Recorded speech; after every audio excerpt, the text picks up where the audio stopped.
Hola,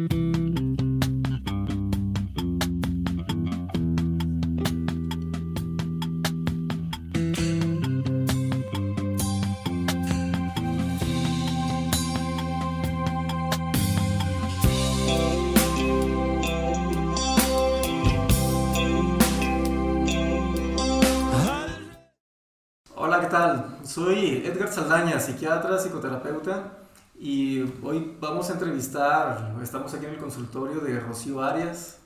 Sí, les comparto que esta es la primera entrevista, ya iremos viendo más o menos en qué número va a ir saliendo, ¿no? En lo sucesivo, pero les comparto que es la primera entrevista, es el inicio de un proyecto que yo tenía pensado desde mucho tiempo atrás, que era de ir con los terapeutas con los que mejor le iba a mis pacientes y que me pudieran compartir un poquito de esa magia que hicieron para que mejoraran, para que cambiaran sus vidas de una manera tan notable. Yo al principio pensaba hacerlo o pagar lo que me pidieran, ¿no?, los terapeutas. Sin embargo, es una cosa maravillosa, ¿no?, que los terapeutas lo hacen con gusto, el compartirlo, el decirle a la gente, ¿no?, que esto no es magia, sino es técnica. Y me lo han compartido, he estado hablando con muchos y tanto que me ha motivado a compartirlo con los pacientes, con la gente. ¿Qué es lo que hacen los terapeutas?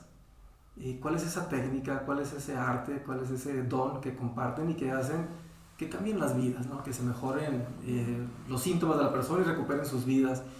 Se dio esta oportunidad, estas entrevistas son para poder poner disponibles la magia de lo que los terapeutas hacen en su consultorio, y esta es la primera entrevista que esperemos que sea la primera de cientos, de miles de entrevistas para que las personas puedan saber, ¿no?, qué es lo que hay detrás, cuál es la formación que necesita una persona para poder dedicarse a la psicoterapia, a entrar a los corazones, a las mentes y poder darles una forma a estas personas para que se adapten a esta realidad, ¿no?, y que la disfruten, porque lo natural es sentirse bien, es una función del cuerpo, pero hay que conocerla y hay que quitar los obstáculos y aumentar las herramientas.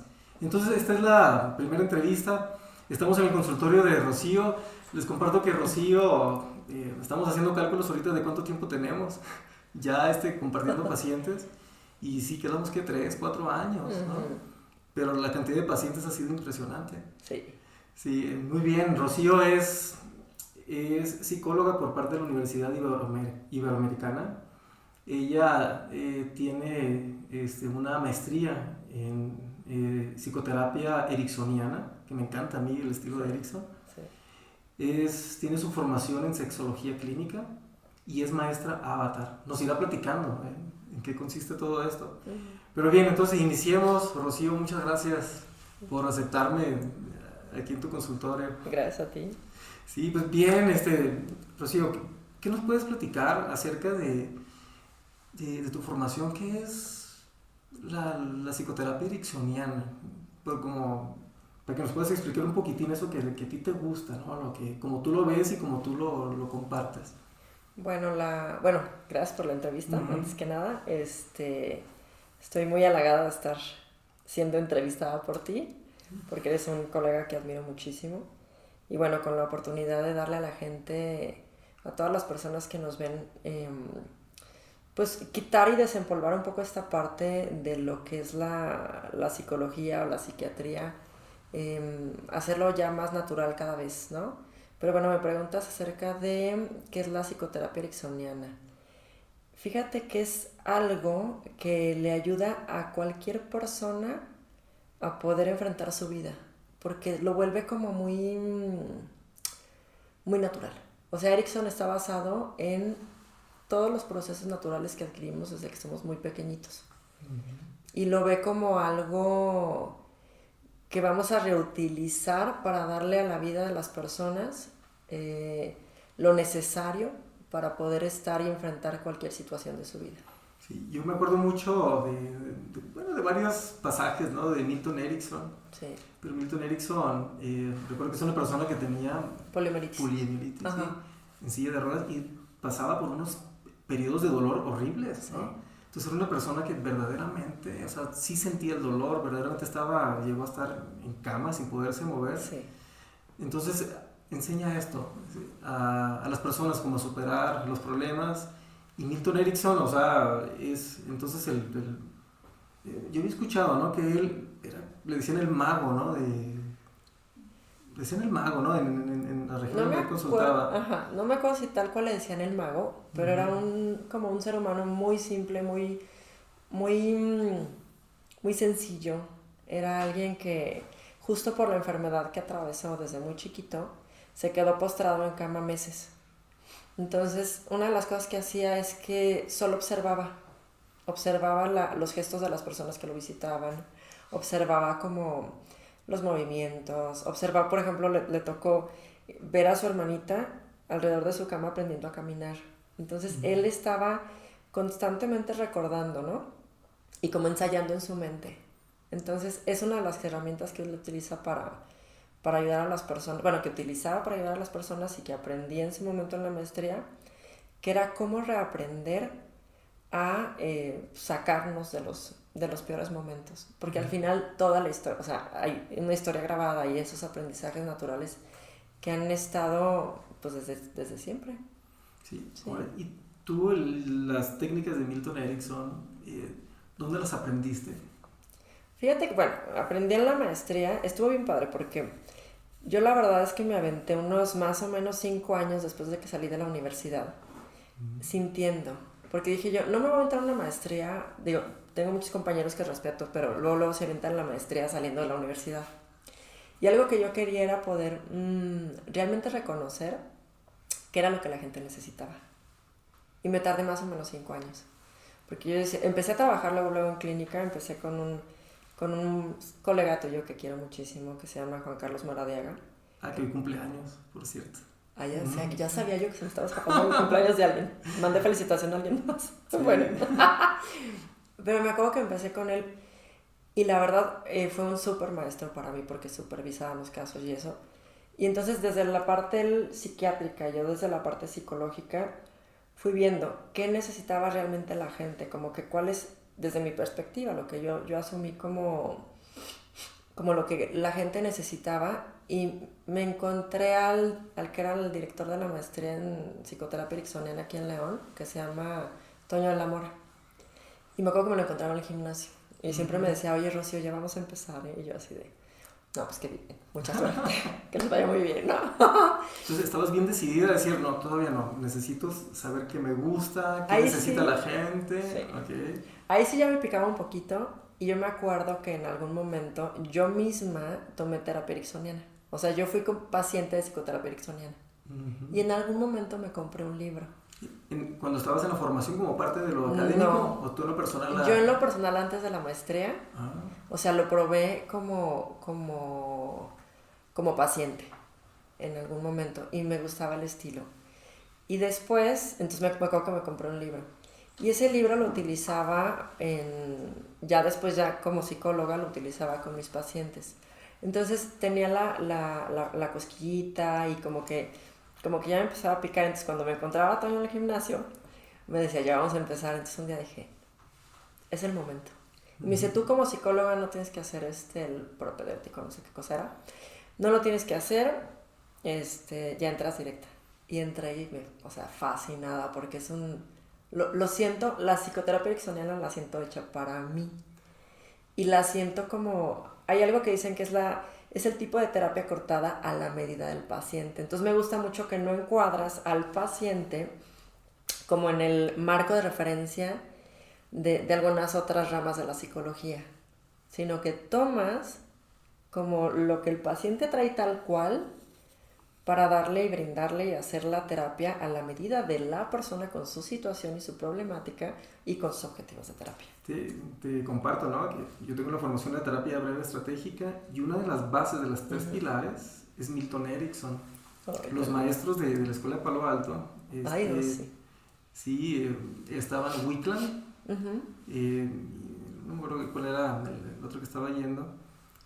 Fish, ¿no? Llegó después, pero ellos, sabiendo de la eficacia, del éxito que tenía Milton Erickson, iban y y lo buscaban, estaba tan ocupado que era difícil, pero ya después ellos estuvieron viendo sus técnicas.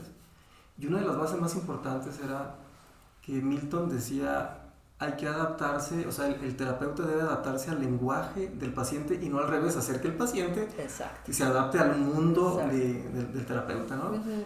Entonces, entiendo que era una de las cosas que te gustó, o sea, eso que es al adaptarse está hecho en la medida, uh-huh. O sea, las intervenciones, y eso te gustó. ¿Sabes por qué me gustó? Porque siento que respeta mucho al ser humano con uh-huh. cómo cada quien experimenta su situación. O sea, vamos a ver, hay como diagnósticos ya, ¿no? Uh-huh. Entonces tenemos una serie de diagnósticos que claro, nos ayudan y nos facilitan.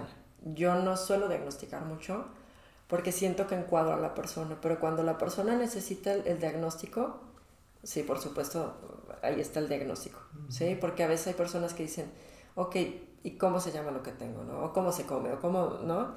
Y les da como una parte de tranquilidad. Pero trato de no hacerlo como tanto, porque siento que a veces limita. No, y ni se diga, ¿no? En psiquiatría, la mayor parte de los fenómenos naturales le ponen nombres de enfermedades. Hablando de, uh-huh. de la conducta humana, ¿no? En la etapa, por ejemplo, autista, ¿no? Del desarrollo, ¿no? Entiendo eso, es una arma de doble filo, ¿no? Darles el diagnóstico a los pacientes. Uh-huh. Eso es lo que podría ser como un arma de doble filo. Sí, pero se me hace como... Pues ya me enamoré, la verdad. De la psicoterapia ericksoniana es algo que me enamoré. Sí, ok. Entonces sería la terapia ericksoniana, es una técnica que se adapta al lenguaje de los pacientes, se hace a la medida las intervenciones, y ahí se conoce por técnicas muy curiosas, ¿no? Que normalmente a veces parecieran como que no son muy lógicas. Uh-huh. Sí, y ¿qué hay de eso en la terapia ericksoniana, no? Algunas tareas, cosas raras que llegan a ser. Sí. La verdad es que son tareas, ¿qué te puedo decir? A veces son tareas o intervenciones mismas dentro del consultorio que pueden, sí, parecer como o exóticas o sacadas de la manga, o que pueden parecer como, sí, muy poco lógicas. Entonces, uh-huh. Esa es, creo que para mí, como la parte juguetona del tipo de terapia, la terapia ericksoniana, porque identifico el problema y entonces en base a eso vienen tareas. De hecho, les digo a los pacientes, a la mayoría casi le digo, no soy una terapeuta común, porque además, bueno, creo que lo ericksoniano te permite ser muy a tu estilo.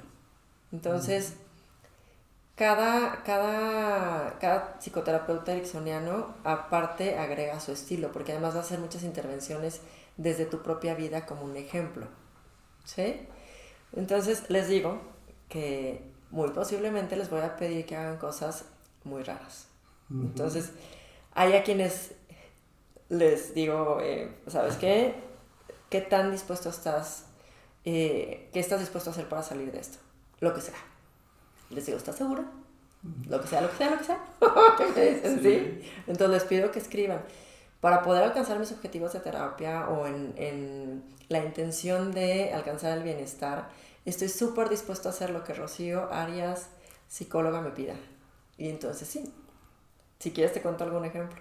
Claro que sí. Alguna vez en una terapia de pareja me acuerdo que le pedí a unos pacientes que estaban teniendo como un gran conflicto en su comunicación, los amarré, les pedí que se pusieran uno al lado del otro, entonces los amarré con una cinta que no es algo que lastima, porque la intención no era que se lastimaran, sino que es algo como muy suavecito, ¿no?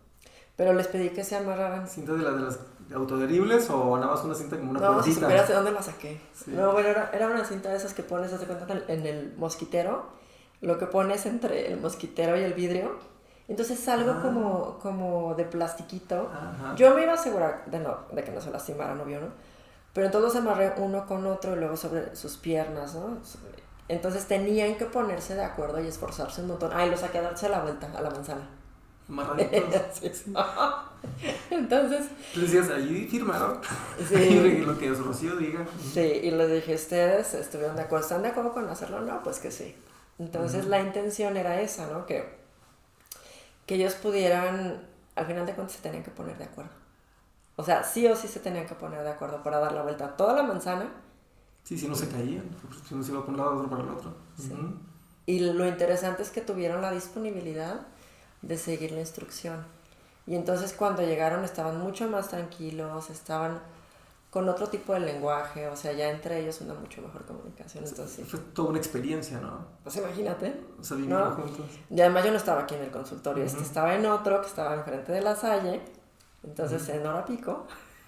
Entonces les tocó aparte como y la gente que va a decidir y que no sé qué, ¿no? Algo que yo le digo a los pacientes cuando les recomiendo venir contigo es que ella es muy práctica. O sea, Rocío es una persona muy práctica. No crean que, o sea, va directo a los objetivos, o sea, lo que tengan en ese momento, y sin tener que irse precisamente, no primero al pasado, a revisar todo lo que está mal, sino más bien es qué es lo que deseas, qué herramientas tenemos. Y es eso, ¿no? A través de estos ejercicios, hacerles emerger, ¿no? sus propios recursos. Entonces les digo, se va a enfocar, es muy rápido, y las terapias realmente contigo son altas en ¿qué? Sí. 4 meses, 3 meses, rapidísimo. Sí. Y pues porque es sobre objetivos, no sobre filosofía, sobre teorías, ¿no? Sí, pues es un buen ejemplo lo que me pones. Fíjate que hay pacientes que se han echado una sola sesión. Sí, o sea, es una... A mí me gusta trabajar rápido. Me gusta que la gente pueda venir y obtener sus resultados de una forma rápida.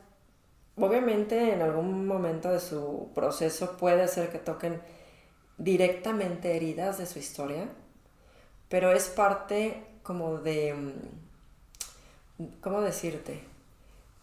Como Milton Erickson trabajaba, era que lo hacía de la forma más protegida posible, evitando como lastimar. Entonces se utiliza trance hipnótico natural. En él puede estar con tus ojos abiertos o cerrados, pero se hace de una forma muy, te digo, es como muy sutil, muy protegida. El inconsciente es muy interesante cómo va mostrando lo que el paciente necesita. Y la verdad es que no siempre muestra, por ejemplo, la escena de una violación, o no siempre muestra como la escena de los golpes que recibió en la infancia, sino que lo representa de una manera disfrazada. Y eso hace que independiente a que el paciente lo pueda accesar al recuerdo directamente o no, lo esté trabajando. Porque cuando hacemos trance hipnótico natural, te digo, estamos utilizando los recursos naturales de la persona, pero al mismo tiempo se está trabajando a muchos niveles de su conciencia. Son estados alternativos de conciencia. Sí, ahora que lo mencionas, es cierto, o sea, hablamos de terapia ericksoniana, pero es hipnosis ericksoniana, o sea, es una terapia hipnótica, ¿no? O sea, y de hecho él tiene una cosa curiosa que es hipnosis sin trance o algo por el estilo, no es la clásica hipnosis que se suele ver, ¿no? En lo cultural, sino incluso tengo entendido que hay una manera de estar en un trance hipnótico o en una fase hipnótica sin necesidad de la técnica, en estar dormidos. ¿Cómo es eso? ¿Cómo es la terapia de hipnosis? Yo creo que yo creo que nos entrenan como de alguna manera para hablar de cierta manera, mover las manos de cierta manera, estar dando... Ay, ahorita, ¿cómo se llaman las...? Son como palabras... ¿La programación? Es parecido, pero son palabras que van como directo a los diferentes niveles de conciencia. Entonces, pues te decía, ¿no? O sea, no es como con ojos abiertos o cerrados. De todas maneras, la gente, la forma en la que vamos hablando o en la que les voy hablando, los hace estar en un estado alternativo de conciencia. Sí. Son las palabras, o sea, más que cerrar los ojos, estar dormidos, es el lenguaje. Sí, exactamente. Ay, pero no me acuerdo cómo se llaman. Bueno, ahorita me acuerdo. Seguro me ven en algún momento. Sí, entonces, bien, entonces esa es la parte, pero no nada más tienes la formación en psicoterapia ericksoniana, ¿no? Tienes también, por ejemplo, eres maestra Avatar. Sí. Ahí sí alguna vez me lo platicaste y la verdad ya luego no ahondamos mucho en eso, ¿no? Pero, ¿qué tal? O sea, ¿qué significa ser maestra Avatar? Fíjate que Avatar es un curso desarrollado hace más de 35 años aproximadamente. Es un curso que yo tomé hace 10 años y lo tomé para mí. Entonces, fue impresionante. ¿Habías escuchado, habías leído y te llamó la atención? No. ¿Qué habías leído que se te antojó? ¿Qué habías leído Ni más no había leído nada. A mí como me llegó fue porque yo estudié psicología sabiendo desde muy chiquita lo que yo quería hacer.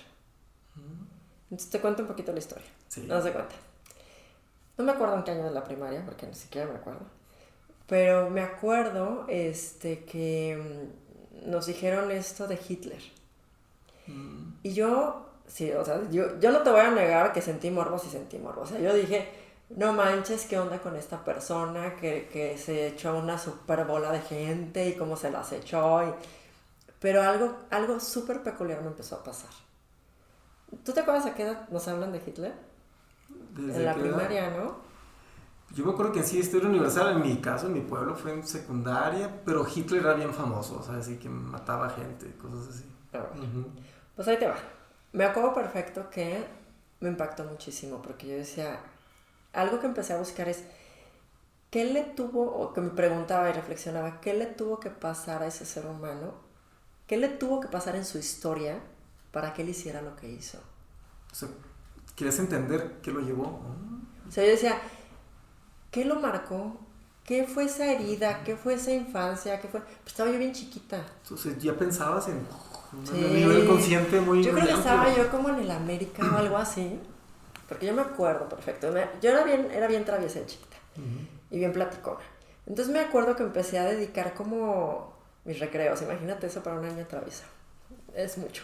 Entonces empecé a dedicar mis recreos como irme a la biblioteca a ver si había algo que me contara la historia de lo que le había pasado a él y las razones por las que él hizo lo que hizo. Le hizo a tanta gente lo que le hizo. Entonces, bueno, así seguí intrigada. En algún momento sí me acuerdo como haber encontrado que había judíos en su familia, que había habido un rechazo muy fuerte, algo.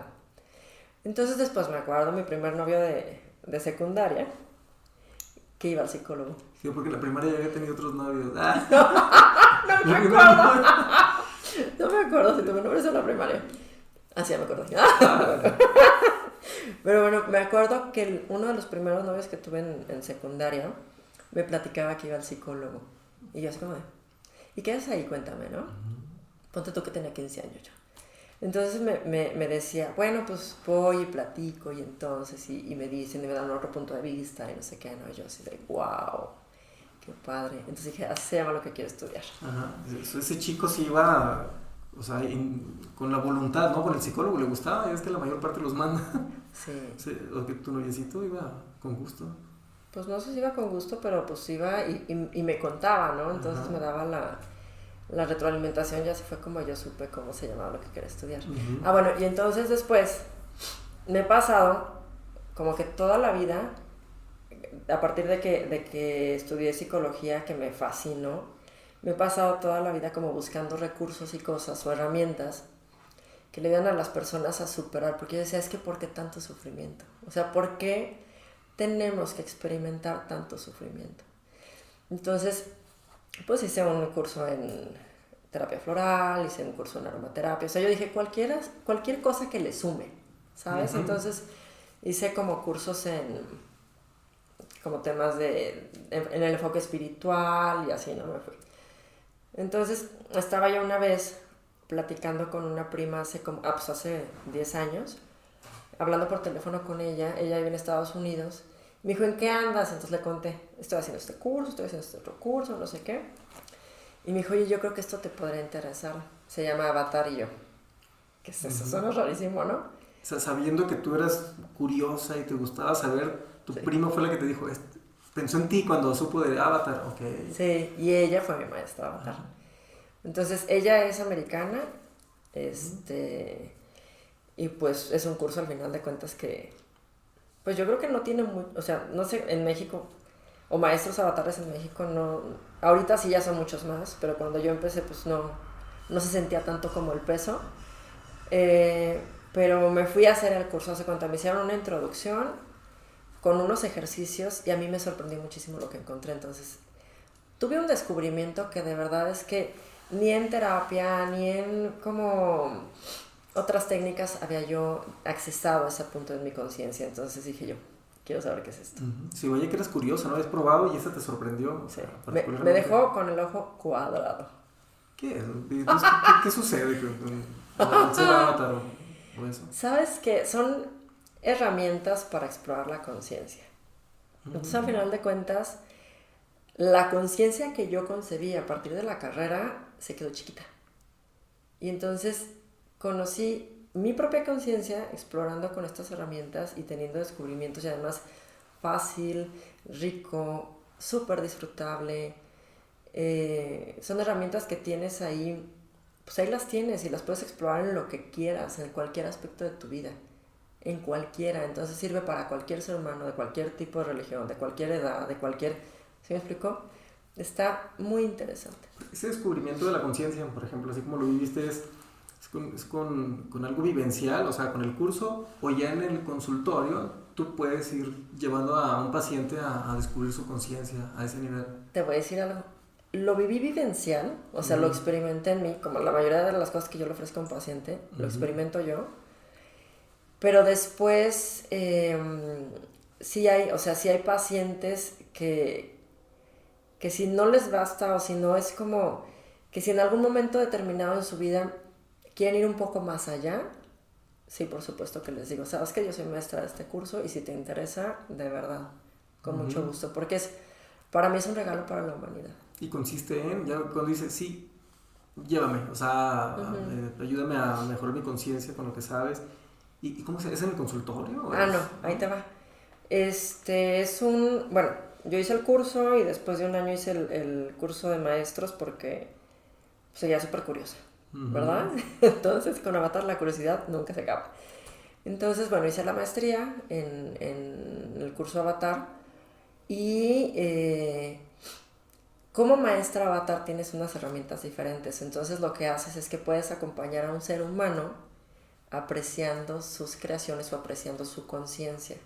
Entonces, yo honestamente sí te diría que yo estoy segurísima que una de las cosas que me permite ayudar a los pacientes, aparte de toda mi formación y aparte de todo lo que he leído, estudiado, probado en mí, etcétera, es que puedo estar presente con una persona como realmente muy interesada. Yo realmente creo que algo, Edgar, que yo creo que todos los terapeutas son especiales y todos estamos por algo haciendo lo que hacemos. Igual, o sea, pues tú lo puedes probar y lo sabes, ¿no? Pero a mí me interesa muchísimo mi paciente. Pero muchísimo. O sea, yo me súper comprometo con la gente, me encanta. Me he tocado casos contigo, ¿no? En serio, y siento esta cosita, ¿no? Cuando me lo han platicado, ¿no? Que dice, no, Rocío me dijo, ustedes no se están preocupando por mi hijo, yo sí lo voy a cuidar. Yo no sé ustedes, pero yo voy a ver por él. Sí. Entonces, en ese sentido, o sea, lo que estás diciendo, ¿no? O sea, y porque cuando me lo platican se quedan impactados. O sea, o sea, sí se la creen que tú te vas a encargar de ese caso. Y es un ruido, ¿no? El que les hace esta conciencia de cómo va a ser posible que mi propio hijo, o sea, no ha estado haciendo lo suficiente y ella lo conoce más que yo. Pero ya entiendo a qué se referían los pacientes, ¿no? Ahora que me lo dices. Sí. Pues, aparte, la formación en sexología clínica, entiendo ahora que tienes muchísimas herramientas, ¿no? Que lo has estado aplicando y ahora, ya en el consultorio, o sea, aquí, ¿qué tal? ¿Qué es lo que más llega? O sea, ¿cuál es el problema más común, ¿no? Donde utilizas las herramientas, sabemos que puede ser Avatar, puede ser técnicas de la psicoterapia ericksoniana, puede ser la misma hipnosis, puede ser el acompañamiento, puede ser algo técnica de sexualidad, también de pareja, ¿no? Tienes tu formación. Pero ya en el consultorio, ¿qué es lo que más llega? O sea, aquí en León, estamos en León, ¿no? Y es una población particular, incluso aquí se hacen muchos estudios de mercado, o sea, de mercado, por la población muy particular, en parte muy tradicional, pero también hay una parte de la población muy liberal, o sea, también que está aquí como de paso. Pero a tu consulta, ¿qué tal? ¿Qué es lo que más llega? ¿Qué es lo que más ves? Mira, lo que más llega, si utilizamos un diagnóstico, personas deprimidas y personas con mucha ansiedad. Si quito el diagnóstico, lo que llega son personas como con un marco de referencia por su casa muy limitante y entonces ellos experimentando en su entorno una realidad mucho más abierta y entonces no hay un en dónde encajo. Entonces, ¿qué podría decir? Que llega gente como muy confundida. Ok, o sorprendida, si te entiendo bien, o sea, como cuando crecen, salen al mundo, se dan cuenta que el mundo que les dijeron no es no es la realidad. Entonces de allí viene, ese es el origen, ansiosos, frustrados, deprimidos. Sí. Fíjate que yo coincido con eso, a veces yo les pongo el mapa, les digo, una imagen, es que nos gustan las metáforas, las analogías, y le digo, es que te estás moviendo en León con un mapa de Silao. Sí, y es que aquí, lo peor es que aquí dice que hay el Oxxo, y quieres comprar, no sé, tu refresco, y no es el Oxxo, aquí vive Juan Pérez, ¿no? Entonces, pero hay personas que es que no, aquí se supone que debe de ser. Es un tanto curioso, pero es la realidad, y creo que cuadra con lo que me acabas de decir, ¿no? Personas que los educan y al salir a otra realidad se encuentran algo totalmente distinto. ¿Y sabes qué pasa? Que de repente la gente siente que se encuentra sin recursos para enfrentarlo. Entonces, creo que lo que llega aquí al consultorio son personas que dicen, estoy dispuesta porque quiero honrar de alguna manera lo que me enseñaron o esa cunita en la que nací, para quien puede honrarla, ¿no? Y quiero como experimentarme en el mundo sin culpa, sin la culpa de no encajar acá, pero sí como queriendo poder vivir tranquilamente, disfrutando. Sí, esa es la mayoría, o sea, sí, en términos comunes, ansiedad, depresión, pero sí ves eso, que es un fenómeno social, o sea, una educación muy limitada comparada con una realidad tan compleja, o sea, que terminamos encontrándonos. Sí. ¿Y los casos que más te gustan? Los más difíciles. Oh, sí. Me consta, hasta cuando te los comento y se escuchan las manitas. Sí, ¿sabes qué me encanta? A mí me encanta, por ejemplo, que lleguen personas que han estado con un psicólogo, con otro psicólogo y que no han tenido resultados. Porque para mí el nivel de compromiso y el nivel de reto es altísimo.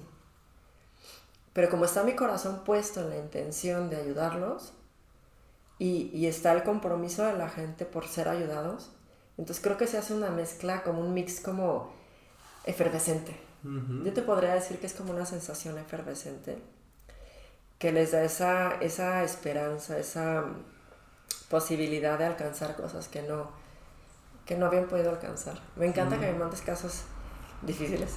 Porque yo me acuerdo muy bien que tú me dijiste una vez, te estoy mandando los casos más difíciles, y yo te dije, ¿en serio? No lo había notado que eran difíciles. Lo que había notado es como la esperanza de la gente y era siempre ha sido una sensación muy bonita. Sí, yo cuando los envío, bueno, hay algunas, digamos, estadísticas, observaciones. Por ejemplo, el maestro Nardone, ¿no? Que es el maestro de la terapia breve. Él tiene un libro, ¿no? Que se llama Terapia Breve a largo plazo, ¿no? Un juego ahí de palabras, pero real. Y decía que sí, que más o menos alrededor del 70% de los casos requiere una intervención rápida. Aunque sean casos que tengan 20 años de patología o que sean muy graves, o sea, de los que ya llevan intentos de suicidio, que ya no le ven esperanza a la vida. No importa, el 70% se resuelven así, o sea, rápido. Y el otro 20% son personas que normalmente sí tienen una vida que ha estado muy destruida, ¿no? A lo largo del tiempo, ya sea por cuestiones sociales, familiares o por la misma patología. La depresión, el nerviosismo, las malas decisiones destruyen toda una vida. Y ese 20%, 30% sí requiere de un acompañamiento más largo. Yo normalmente me alcanzo a dar acompañamiento a algunos pacientes o a pocos. Yo prefiero dedicarme a ese 70-80% y me apoyo con personas como tú, ¿no? Que son personas que los acompañas. Uno se imaginaría que va a tomar mucho tiempo, pero no, son 3 meses, como te decía, ¿no? 3 meses, 4 meses. Sí. Pero sí son casos difíciles en el sentido de, ¿sabes qué? No basta que le dé la medicación, no basta que le dé la neuromodulación, no basta que le haya sacado o desbloqueado de los síntomas incapacitantes, ¿no? Con alguna técnica, de algún protocolo. no basta. O sea, muchas veces esa es la parte difícil, que necesitan un acompañamiento, reconstruir sus vidas, encontrarle el sentido a la vida, ¿no? A la conciencia. Y esos son los difíciles que te envío, pero sí, como dicen, no hay cosas difíciles, sino a veces que no tenemos las herramientas, pero bueno, tú tienes muchísimas herramientas. Sí. Sí, ahora, entonces esa es la parte, ¿no? De difícil. Otra cosa que me gusta compartirles es 100% mejoran. El 100%. Y entiendo que esa efervescencia que sientes es... Sí. Ya fueron con fulanita, con sutanita, con el psiquiatra, con la medicación, porque es cierto, ¿no? Todos mejoran. Entonces tú ya le encontraste el sabor, la satisfacción de esos casos. Sí. Cuéntanos alguno, por ejemplo, algún caso sin nombre. Sí. Sí, pero que dijeras, me gustó, de esos que eran complicados, sentí la efervescencia y ¿qué les aplicaste? Son muchos. Casi todos me gustan. A ver, déjame ver. Me estoy acordando, ya me acordé. Ok. Esta paciente que venía, creo que un día antes había salido del psiquiátrico, ¿no? Ahí sí no me acuerdo si tú le habías pedido que se internara o cómo era la cosa, pero bueno, vino un día después de egresar del psiquiátrico, ¿no? Entonces venía todavía como con mucho efecto de la medicación, pero tenía como claro que estaba mal. Desde antes de entrar al psiquiátrico ya tenía súper claro que estaba mal.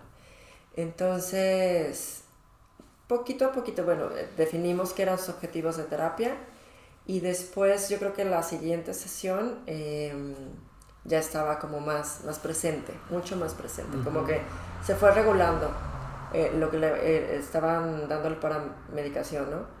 Y después, la verdad es que mejoró rapidísimo. Estaba ella muy interesada en estar bien y mejoró de una forma impresionante. Pero llega una sesión en donde me dice, Rocío, me estoy empezando a sentir mal, y me empieza a dar como la lista de los síntomas y le dije, nah. Le dije, claro que no.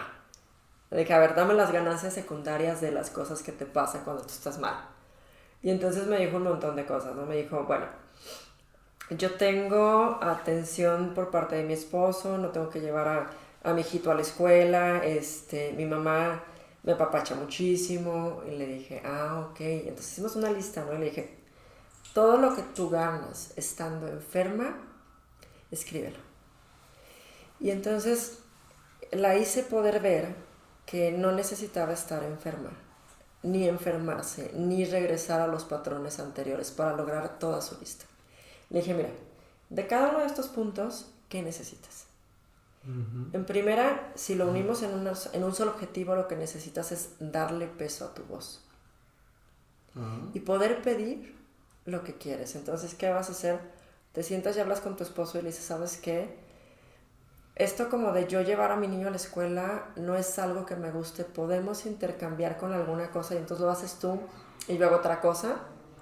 Lo logro. Con tu mamá, ¿no? Pues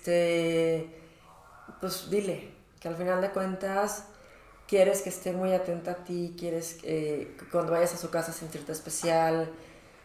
Y así fuimos con cada uno, ¿no? Como resolviendo. Porque además, bueno, tú sabes, este tipo de terapia también es una terapia enfocada en soluciones. Entonces me encantó porque ella venía como ya desde su parte psíquica muy dispuesta a volver a recaer. Venía súper dispuesta por todo lo que ganaba. Y se fue convencida de no recaer porque ella podía encontrar la forma de hacerlo sin lastimarse y sin dañarse tanto. Sí, me recuerda la plumita de Dumbo. O sea, que al final de cuentas, como el pajarito, ¿no? Que le dice, o sea, una vez que evalúas con ella, o sea, digamos como alternativas, ¿no? No la alternativa de enfermarse, no la alternativa de ser la víctima. O sea, sí se la sabía, si te entendí bien. O sea, ya sabía que en lugar de a lo mejor de que me ayuden, lo puedo hacer yo, pero a lo mejor con más tiempo, ¿no? Por ejemplo. Pero entiendo que al final de cuentas se sintió respaldada. Porque tú le diste la confianza, o sea, le diste con la terapia la fuerza, la plumita, pero entiendo que era lo que le hacía falta, un respaldo, o sea, mayor confianza. Y una vez que lo hizo, se dio cuenta que no era la plumita, sino era que ya lo sabía. Sí. Nada más que como que tenía el patrón de sabía, no, voy a llegar un momento donde voy a caer. La acompañaste y se dio cuenta que no cayó. ¿Y no cayó? No, no. Ok, bravo, sí. Estaba de alta. Ajá. Y fue de verdad, pues al final de cuentas, como paciente psiquiátrica, como de repente lo que yo me acuerdo que me enseñaron en la universidad es que o no tenían remedio, ¿no? O iban a tomar medicamentos toda su vida, o pues, no había esperanza, ¿no? Entonces, que fuera una de las pacientes que ya está bien, está de alta, pues verla brillando y con su familia y contenta, pues... Wickland, ¿te acuerdas que decía que eran los que iban a ver a Milton Erickson? El otro era Dan Jackson, un psiquiatra. Y Jackson, ya era un psiquiatra que, es el que tuvo la iniciativa, juntó el recurso y empezó a formar la escuela de Palo Alto. Pero él decía, no hay casos imposibles, sino terapeutas incapaces. Y era esta parte, ¿no? O sea, realmente es cosa de buscar la herramienta, buscar la manera. Y no el terapeuta, porque es muy común, ¿no? El terapeuta que es, no mejora, es porque no pones de tu lado, o es porque no tiene curación, o acéptalo, esto es para toda la vida, o el medicamento es para siempre, y tache, ¿no? Falso completamente. Bien, ahora, y los casos que normalmente prefieres derivar, ¿cuáles son los casos que particularmente no te agradan mucho, ¿no? Que preferirías mejor canalizarlo con alguna colega que le tengas, un colega que le tengas más confianza, o que le gusten esos casos que a ti no te gustan? ¿Hay casos que no te gustan particularmente? Te voy a decir, más que como casos, posturas. O sea, si un paciente no está dispuesto a comprometerse por su bienestar... ¿El que no firma el contrato inicial? Sí, no todos los hago firmar, pero pero si un paciente no está dispuesto como a comprometerse, prefiero no trabajar con él. Okay. Y les pido que se retiren, porque al final de cuentas van a perder su dinero, van a perder su tiempo y me van a hacer perder el mío. Yo estoy súper dispuesta a trabajar con la gente que esté comprometida. Y puedo entender, o sea, como esa paciente que te contaba hace un momento, ¿no? Que estaba como lista a un pasito, a nada de sabotearse y darse por vencida y volver a caer. O sea, lo puedo entender porque eso me lo pueden decir, no hay problema, ¿no?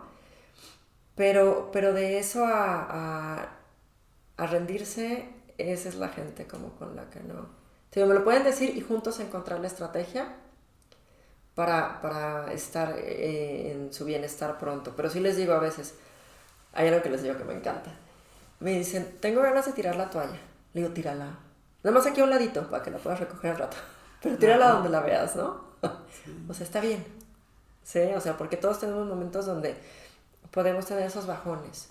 Y no siempre la fuerza como para levantarnos, pero tira la toalla cerca. Porque seguro en algún momento la vas a querer levantar. No porque veas al principio que se resisten, que no ponen de su parte, no significa que no es un paciente. Se vale a veces como que no poner tu parte. ¿Y cómo lo identificas, no? Cuando ya sabes, no, este sí es de los que dice que sí o directamente como que se está oponiendo. ¿Los puedes identificar más o menos? ¿Tienes ya algún perfil, algo que dices, ya me huele, que este ya no me gustó, como que mejor se lo mando a alguien más? Sí. Déjame pensar. Pues puede ser pacientes que cancelan mucho, ¿no? O pueden ser pacientes que como que están, ya sé, pacientes que están esperando que yo resuelva todo, ¿no? Creo que son de las cosas que identifico. Sí, particularmente ayer platicaba, ¿no? Con Leo, ¿no? Un psicólogo que está ahorita formándose, ¿no? Y conmigo. Y le explicaba eso, es que es una sensación, ¿no? De decir, algo no me cuadra, o sea, sus palabras o no hizo clic. Normalmente cuando explicas que hay un nombre, que hay un plan, que esto se quita, normalmente notas algunas reacciones, ¿no? En el paciente, la esperanza, la cooperación, pero ese paciente le platicaba que decía como que no responde y es raro que no responde, entonces es como una sensación, ¿no? Pero claro, ya luego uno va descartando, confirmando, ¿no? Eso que sientes, pero creo que te entiendo, ¿no? Esa parte que es, sí se nota. Sí. Pequeños patrones como cancela mucho, Sí. como una actitud como de ayúdame, o sea, como si lo Cárgalo estuvieras cargando todo, tú. sí, no. Ajá. Ajá. Ok. Sí, Sí, porque al una final falta de cuentas, compromiso, ¿no? Como... sí, y al final de cuentas la terapia es esto, ¿no? La terapia es ayudarles a sacar sus propias herramientas, ¿no? Ujú. Pero es como enseñar a pescar y no darles el pescado, ¿no? Entonces Sí. sería una buena imagen. Sí. Ok, pues bien, entonces serían los que particularmente te gustan, los imposibles, Sí. los que no te gustan prácticamente, o sea, te gustan todos, Sí. si no es más bien, es cuando no hay clic, ¿no? Cuando no hay esa confianza, no hay ese compromiso. Y tú, no sé, así como tú veías lo de Hitler, ¿no? Que te decías, ¿dónde está el origen de esa maldad, ¿no? ¿Qué le pudo haber pasado a este individuo, ¿no? Para ser como es. ¿Tú te has imaginado, te has puesto a pensar en la experiencia, ¿no? No en los libros ni en los artículos, sino en tu experiencia de saber qué onda, qué pasa, ¿no? Aquí en la ciudad o en el país, ¿no? O en el mundo. ¿Por qué tantas personas necesitan ese tipo de orientación? ¿Te has puesto a pensar en por qué tanta patología, ¿no? Del comportamiento mental? Así nos puedes compartir como en tu experiencia dirías, yo creo que se debe a esto, ¿no? No sé. A ver, espera. Que ya nos adelantabas un poco que es, creo que una educación muy pobre Ujú. para enfrentar una realidad rica, ¿no? Algo así, te había entendido, podría ser un origen. Sí. ¿Qué sería? A ver, planteame la pregunta de otra forma. Sí, así como eso de decir, aquí la explicación por qué hay tanta ansiedad, depresión, porque las personas tienen una idea de un mundo y al salir se dan cuenta de que no Ajá. eres el mundo, entonces choca, ¿no? Con esa Ajá. realidad.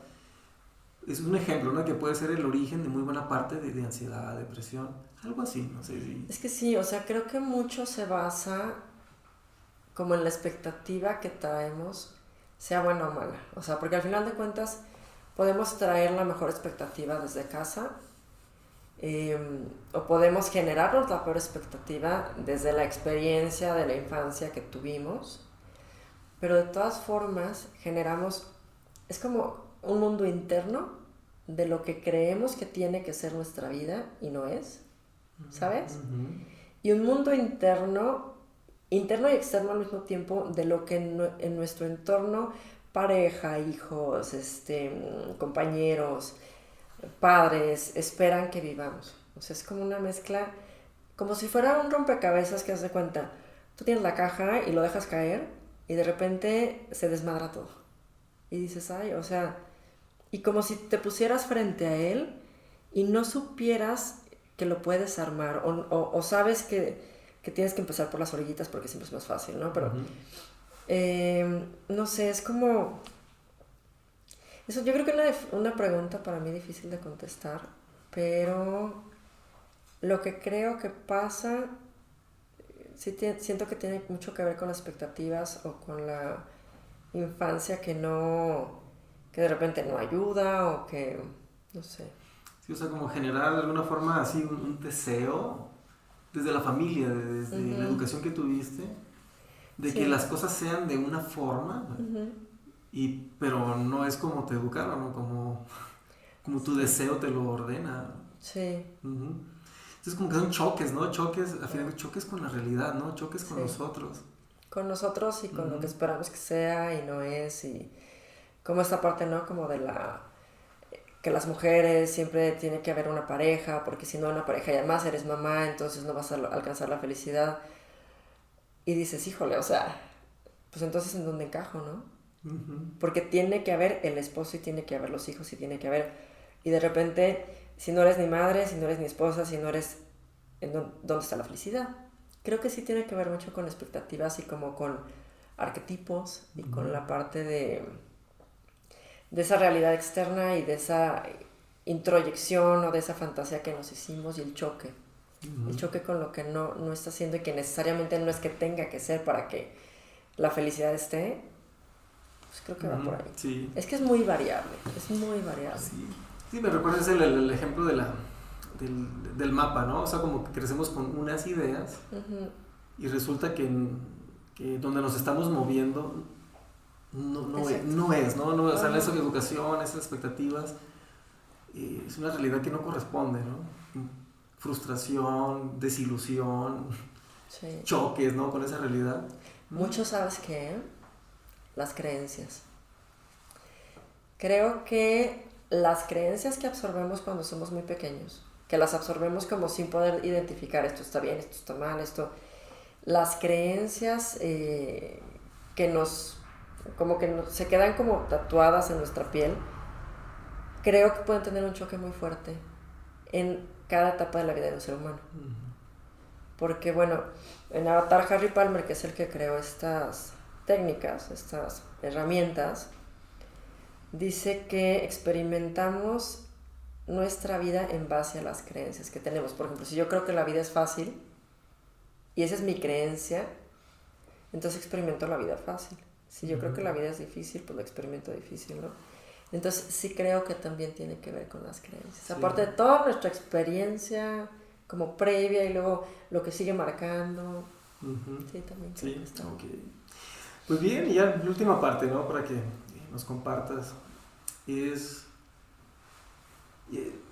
si antes de que una persona, ¿no? O sea, tal vez tenga la necesidad de sufrir, ¿no? De necesitar la orientación de un profesional en la salud mental, si pudieras dar alguna recomendación con toda la experiencia, ¿no? Que tienes viendo casos de éxito, o sea, casos complicados, casos imposibles, y viendo que pues, realmente no hay casos imposibles, ¿no? Sino realmente se solucionan.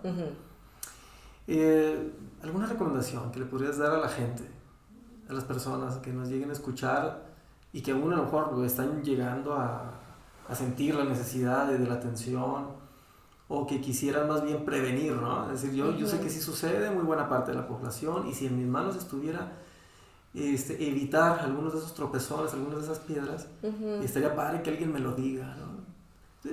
¿Sí tienes alguna especie como de recomendación que les das ya sea a los familiares o al paciente para evitar, no sé, sufrir de esta manera? Yo creo que lo que diría es que pongan una atención amorosa tanto en sus emociones como en las emociones de los seres queridos que tienen alrededor. O sea, una atención no obsesiva, no una atención como de esa persecutoria, ¿no? Sino una atención realmente cálida. Una atención como de realmente estar presentes para sentir en sus propias emociones sin estar desde la necesidad de juzgar como bien o mal. O sea, las emociones ahí están. Y se experimentan físicamente, se experimentan en las experiencias de vida. Entonces, yo creo que esa sería como la recomendación, que estén atentos a sí mismos. Sí. Me vino, corrígeme si me equivoco, ¿no? Es como más que ponerle atención a los demás o a la vida con creencias, con ideologías, con ideas concretas, es prestarle atención a lo que me gusta, a lo que me prende, a lo importante que es la otra persona para mí, o sea, algo así como poner atención amorosa, o sea, como emocional. Sí, estar más conectados en su sentir. En el sentir de una experiencia, en el sentir, porque todos los seres humanos, bueno, sentimos de forma diferente. Entonces lo vamos a englobar en emociones o en etiquetas que puedan como nombrar cada sentir, pero cada quien siente de forma diferente. Entonces sí creo que la recomendación sería como estar conscientes, leer, creo que sería una buena recomendación, salir como de la vida que tenemos como tan basada en el celular o en series o en tecnología, y salir a experimentar la vida. Creo que sería algo que es muy importante. Sí. Muchas gracias. Con gusto. Sí, pues bien, alguna cosita, no sé qué quisieras extra ya, ¿no? O sea, ya, ahorita que estuvimos platicando, ¿no? Compartir o reforzar algo. A ver, que sea bueno. Pues creo que me encantaría decirle a todas las personas que, tanto Edgar y yo, que somos muy buenos profesionistas y que somos también seres humanos, yo me imagino que tú también has tenido como tu camino de crecimiento y de exploración, y lo que quería hacer es como dar un consejo no nada más para todas las personas que nos ven, sino también para los terapeutas, porque algo muy importante es que de repente hablamos sin hacer. Entonces, como el consejo a los terapeutas, a las personas, que tomar por lo menos un tiempo de terapia siempre es muy bueno, y no porque estemos en el peor de los problemas o en el mínimo de los problemas, sino porque es como una retroalimentación saludable, es como ¿cómo le diríamos? Como el mantenimiento, como un servicio. Yo creo que es un proceso muy rico. Sí. Sí. No, totalmente de acuerdo, ¿no? Tú lo has vivido, ¿no? Es antes de ofrecerle a mis pacientes algo, lo has vivido, ¿no? Entonces, generalmente casi todo lo que ofrezco lo he vivido. Sí, entiendo por qué esta recomendación. Sí. Pues sí. Bien, qué padre estuvo. Me gustó la primera entrevista. Sí, la verdad que sí me siento muy contento. Ya iremos viendo, ¿no? O sea, los resultados. La intención es compartir esto, ¿no? Lo que sientes, lo que sabes, y así, ¿no? Nuestros colegas que sí, ojalá nos abran ahí las puertas de sus consultorios, los estemos visitando, y estar al pendiente, ¿no? A lo que digan nuestros colegas psicoanalistas, Sí. los que aplican la Gestalt, sí. los cognitivo-conductuales. Muy bien, muchas gracias. Sí, Rocío, ¿qué tal? Gracias. Sí. Y de esta manera terminamos la entrevista con Rocío Arias, sí, mi mano derecha, ¿no? Aquí en la terapia. Y así espero que nos estén acompañando en las siguientes entrevistas. La intención es poder platicar con estos terapeutas que realmente a mí me ha tocado ver la magia que hacen. La idea de estas entrevistas es tocar las puertas de esos terapeutas con los que hago equipo, con los que compartimos pacientes, y que se pueda reflejar un poquito tal vez de lo que yo sé de ellos, ¿no? Que son magos, que son unos humanos extraordinarios, capaces de darle una forma a los pacientes que cuadre, que encaje mucho mejor con su realidad, ¿no? Y porque esta es la salud mental, es la capacidad del ser humano de adaptarse a las circunstancias, ¿sí? Entonces, acompáñanos. Mi compromiso es poder tocar un poquito esas fibras y que nos compartan un poquito de esa magia, y que ustedes sepan qué son las psicoterapias, que hay muchos tipos de psicoterapias, y que no es magia, es algo muy científico, es algo muy técnico y es un arte.